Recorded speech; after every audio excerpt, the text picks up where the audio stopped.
एक समय की बात है। एल्डोरिया की रहस्यमय भूमि में एरियन नाम का एक राजसी चील रहता था।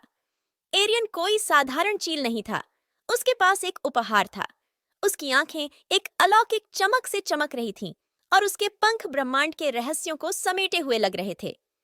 एरियन एल्डोरिया की सबसे ऊंची चोटी पर रहता था, जिसे समिट ऑफ विजडम के नाम से जाना जाता है। ऐसा कहा जाता था कि बाज क्षितिज के पार देख सकता है और हवा की भाषा समझ सकता है। एक दिन जोश नाम का एक युवा साहसी एरियन का मार्गदर्शन लेने के लिए खोज पर निकला। रहस्यों में एक छिपे हुए खजाने की बात की गई थी, जिसे केवल चील की सहायता से ही पाया जा सकता था। जोश को बुद्धि के शिखर तक पहुंचने के कठिन रास्ते पर चढ़ने में कई चुनौतियों का सामना करना पड़ा। जैसे ही जोश शिखर पर पहुंचा, एरियन ने तीखी निगाहों से उसका स्वागत किया। चील ने प्राचीन ज्ञान से गूंजती आवाज में कहा, युवा, तुम्हारी यात्रा व्यर्थ नहीं गई है। मैं उस उद्देश्य को समझता हूँ जो तुम्हें यहाँ लाया है। छिपे हुए खजाने को खोजने के लिए तुम्हें पहले अपनी योग्यता साबित करनी होगी। इसके बाद एरियन ने एक भूली हुई भविष्यवाणी की कहानी बताई, जिसमें एल्डोरिया पर आने वाली एक बड़ी आपदा की भविष्यवाणी की गई थी। मंत्रमुग्ध वन के मध्य में छिपा हुआ खजाना आपदा को टालने की शक्ति रखता है। हालांकि इसे केवल शुद्ध हृदय और निस्वार्थ इरादों वाला व्यक्ति ही प्राप्त कर सकता है।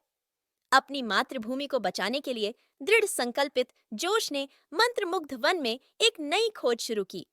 रास्ते में उन्हें ऐसे परीक्षणों का सामना करना पड़ा जिन्होंने उनके साहस और निष्ठा की परीक्षा ली। उसका सामना जादुई प्राणियों से हुआ और उसने असंभावित साथियों के साथ गठबंधन बनाया। जैसे ही जोश जंगल में गहराई तक गया, उसे खजाने की वास्तविक प्रकृति का पता चला। यह सोना या जवाहरात नहीं था। इसके बजाय यह एक रहस्यमय क्रिस्टल था, जिसमें एल्डोरिया के निवासियों की सकारात्मक ऊर्जा को आने वाली आपदा के खिलाफ सुरक्षा कवच बनाने की क्षमता थी। हालांकि जैसे ही जोश क्रिस्टल पर दावा करने वाला था, सिलास नाम का एक आदमी छाया से बाहर आया। लालच और सत्ता की लालसा से प्रेरित सिलास ने क्रिस्टल का उपयोग अपनी स्वार्थी इच्छाओं के लिए करना चाहा।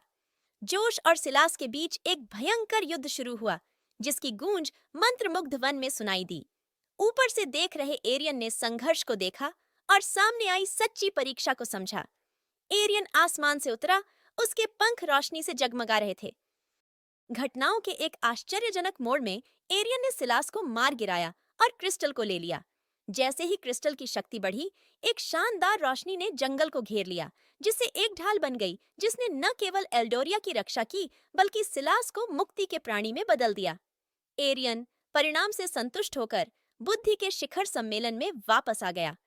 जोश एक नायक के रूप में अपने लोगों के पास लौट आया और चील और मंत्रमुग्ध वन की कहानी पीढ़ियों से चली आ रही एक कहानी बन गई। एरियन की बुद्धिमत्ता और जोश नामक एक युवा साहसी की निस्वार्थता की बदौलत एल्डोरिया फला फूला और लोगों और प्रकृति के बीच का बंधन मजबूत हो गया।